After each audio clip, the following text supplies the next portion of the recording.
The Pardes Institute of Jewish Studies was the brainchild of Rabbi Michael Swirsky. As a 26-year-old American immigrant to Israel, Rabbi Swirsky decided to create an institution founded on Jewish religious learning with no other agenda than to give a home to Jews seeking knowledge in Jerusalem. He didn't find anything like that when he went there. The novel Beit Midrash he created welcomed Jews of all backgrounds, from secular to strictly Orthodox, from new learners to deeply knowledgeable students, male and female equally, for a year of open-ended traditional study, catering to young Jews seeking a deeper understanding of their own identity. He spent that first year getting support, assembling an incredible faculty and a student body, and making that vision become a reality. That institution, Pardes, opened its doors in 1972 with 25 students. It has grown tremendously since then.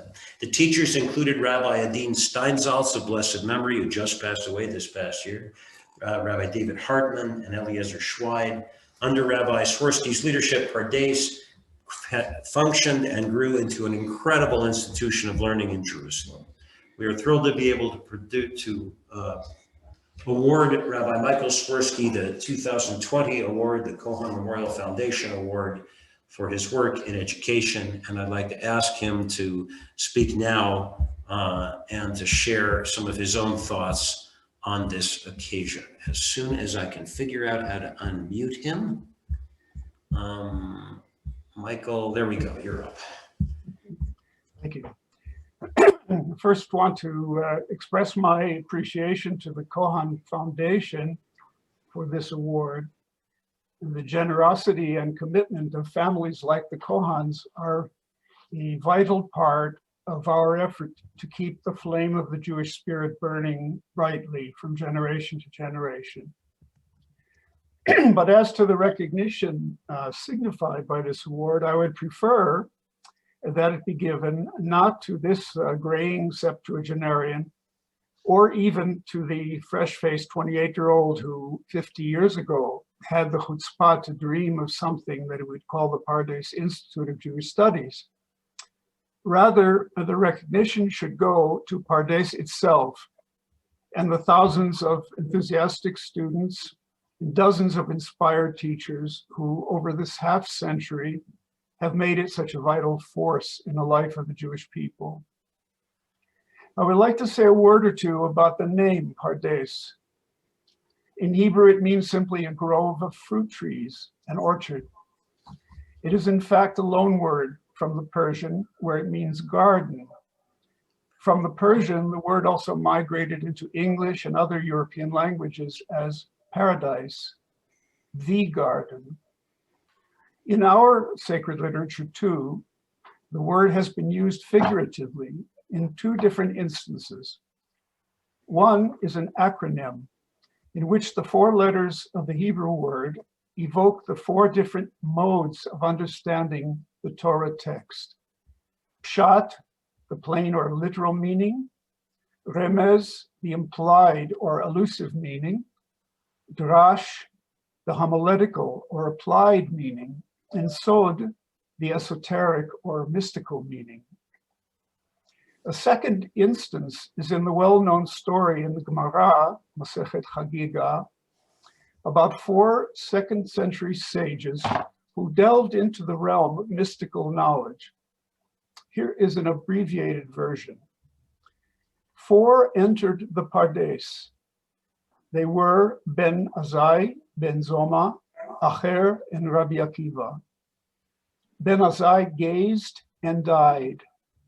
Ben Zoma gazed and was harmed. Acher cut down the plantings. Rabbi Akiva entered in peace and left in peace. Rashi says that Ben Azai died from looking at the divine presence. Ben Zoma's harm was in losing his sanity. Acher's cutting down the plantings in the orchard refers to becoming a heretic from the experience. Rabbi Akiva, in contrast to the other three, became the leading rabbinic figure of the era. What do these two figurative uses of the word pardes have in common. They describe the multiplicity or diversity of outcomes that are possible when one enters the realm of Torah and begins serious study.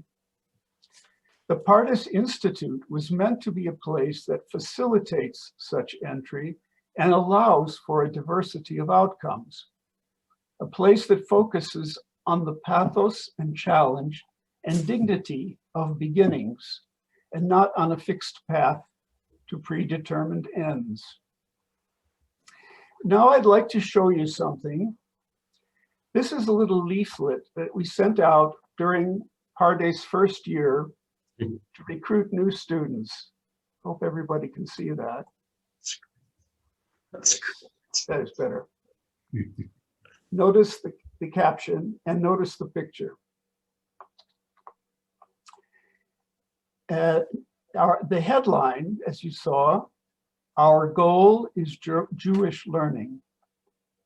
Our goal was not to train people to be rabbis or teachers or even to be Jews, according to some preconceived model or ideal, but rather to open the doors of Jewish knowledge to them, to look at the Jewish bookshelf with them and explain what it contained, to get them started in their exploration of the Jewish tradition and give them the basic tools to explore it further, wherever that might lead. Now, if I may, I would like to talk about another Hebrew expression, Torah lishma, the study of Torah for its own sake. Ordinarily, what we understand by that expression is Torah study as a mode of worship, as a way of communing with the divine. But in the Pardes context, it has a simpler meaning. Study that is not instrumental, but a worthy undertaking in its own right. Study without any predetermined goal, study that is open-ended. That is the reason study in the core program at Pardes was intentionally never associated with college credit. Look now at the photograph on the front of the leaflet.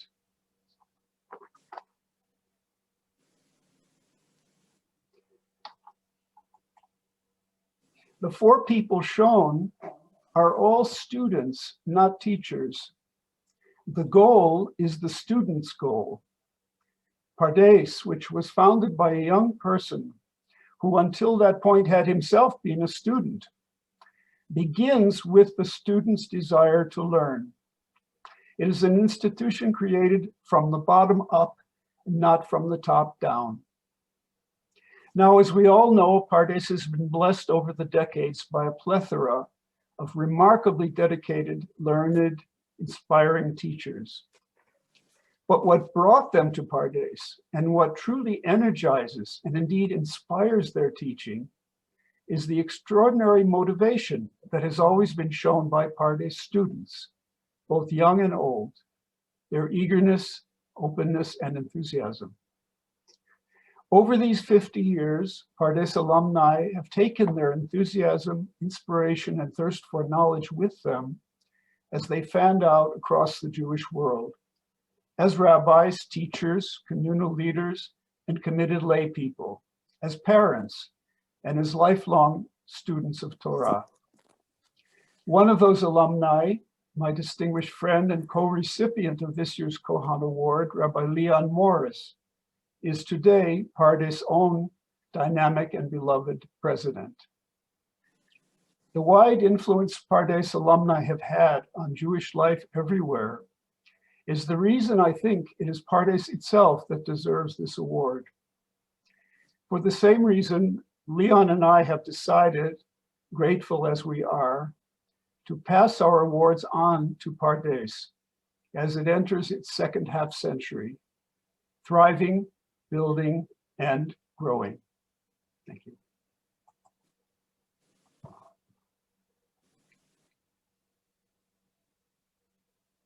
Go ahead. I'm gonna. No, mute yourself. Please don't do that.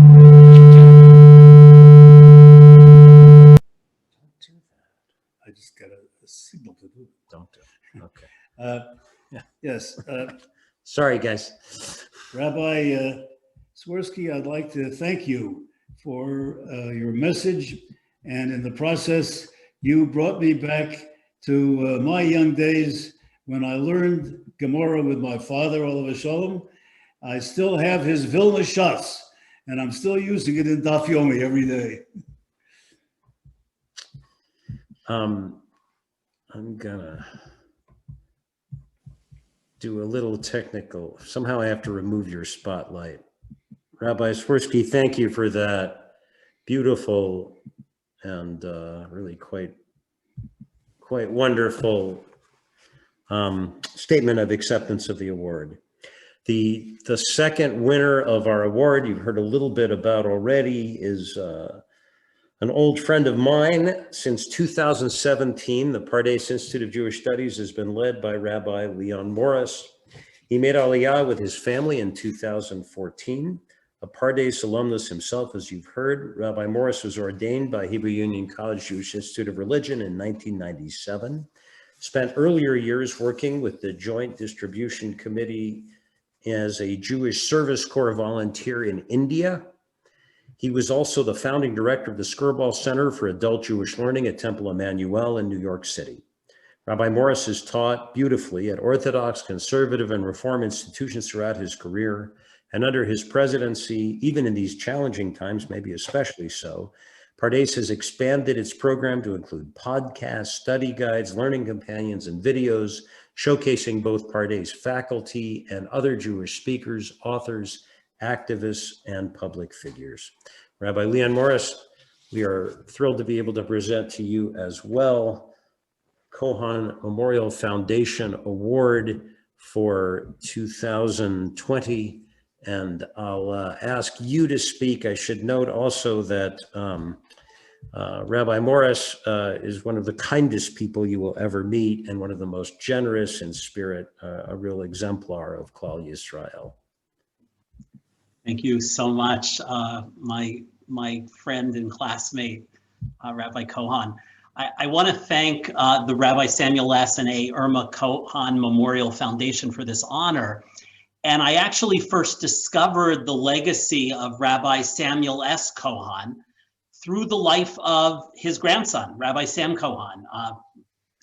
Rabbi Samuel Cohon's contributions to American Reform Judaism were a reorientation of the Reform movement toward an embrace of Jewish particularism. And that Reform Judaism in America today is more open to Jewish ritual observance, Hebrew language, Jewish peoplehood, and Zionism are all the theological legacy of your grandfather, of Samuel Cohon. And I feel so proud to be linked through this award to his inheritance of ideas, which are still very much alive almost a century later. And it makes this moment particularly meaningful. Second, I want to congratulate Eric Levitz on this award and on the vital and redemptive work he does and on the lives he helps to transform through the AZ House in Jerusalem. And I want to say how deeply honored I am to be sharing this award with Rabbi Mike Swirsky. Over the past 3 years since I took over as the head of Pardes, Mike has become a friend, a mentor, and even I might say a kind of personal hero. His modesty belies the contributions he has made as a gifted educator, writer, and one of Israel's most significant translators. He has allowed the words of Shai Agnon, Adin Steinsaltz, Aharon Appelfeld, and others to be accessed by the English-speaking world. All of what Pardes has become owes an enormous debt to the vision that Mike had and his ability to concretize that vision in ways that allow its impact to be experienced 48 years later. And by bestowing this award to me and to Mike, the foundation is acknowledging the significant impact that Pardes has had on Jewish life for almost 5 decades. It was at Pardes that I came to really understand and experience in depth the notion of Talmud Torah, that Torah study is a mitzvah in itself. To experience what Professor Louis Finkelstein described when he wrote, "When I pray, I talk to God. When I study, God talks to me." I discovered that at Pardes. I heard God talk to me through the classic texts of Jewish life. And the Torah that I was exposed to there was a Torah that was sensitive and responsive, a Torah that was complex and nuanced and sophisticated, Torah that addressed pain and confusion, Torah that was a container for deep joy, Torah that inspired me to create a Jewish life that was grounded in my own individuality and yet inextricably linked to the Jewish people. Torah that was filled with self-critique, Torah that exemplified kindness, a Torah of chesed, a Torah that gave me hope. I'm not a Talmudic scholar, but I love the Talmud, and I want to connect one of my favorite Talmudic passages to the work of Pardes and this moment. In the Babylonian Talmud, tractate Shabbat 115a and b, there's a discussion about saving books from the fire on Shabbat. And the question arises because in general, it's forbidden to carry things from the private domain to the public domain on Shabbat. So if your home is on fire and it's Shabbat, the question that's posed is, may you carry out your books? And the Talmud's answer in short is yes, you may carry out a sacred book. And the Mishnah, which initiates this discussion, states that with regard to all sacred writings, one may rescue them from the fire on Shabbat, whether they are books that are read in public, like the Torah and the Haftarot, or whether they're not read in public, and that it even applies to sacred books written in foreign languages. The Mishnah and the Gemara that follows is moved by a sense of imperative that our books are our most precious possessions. And that is part of why students come to learn at Pardes and what drew me to Pardes almost 3 decades ago. We are undoubtedly the most broadly, secularly educated Jewish community in the history of the Jewish people, and also the most ignorant of Judaism and Jewish books than any generation of Jews who lived before us.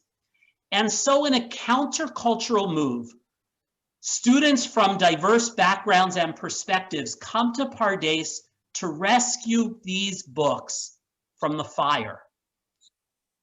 When the Gemara takes up its discussion of the Mishnah about saving books on Shabbat, these later rabbis ask the perfect Talmudic question: what exactly constitutes a book? And it says, well, if there are enough letters in the book, in completion, to compile from those letters 85 letters, as in 2 verses in the book of Numbers, Vayehi bin Soah Haaron, Vayomer Moshe, verses that are about the traveling of the Ark of the Covenant. If there's at least 85 complete letters, then you can rescue it on Shabbat. Now, deriving this number of 85 from these 2 verses in Sefer Bamidbar, in the book of Numbers, that describes the journey of the Ark of the Covenant, makes those 2 verses the paradigm of what a book is. If it's 85 letters, it's defined as a book. And so by inference then, a sacred book is a group of words that set us on a journey. A sacred book is a collection of words that are in motion, like the Ark of the Covenant described in those 2 verses. Words that are in the process of becoming something more. Sacred books lead us forward. And we save books from the fire knowing that we do so, knowing that they will set us and our world in motion. That's what Pardes did for me. That's what Pardes has done for more than 6,000 alumni, 1,000 of whom are Jewish professionals, thousands of others who are volunteer lay leaders. Since Mike founded it in 1972, Pardes has incubated future Jewish leadership that can save these texts from the fire, that can study them with rigor and relevance and apply their teachings to the Jewish future and the world at large. Thank you, Rabbi Baruch Cohon and Rabbi Samuel Cohon and the selection committee for honoring Pardes in this very meaningful way.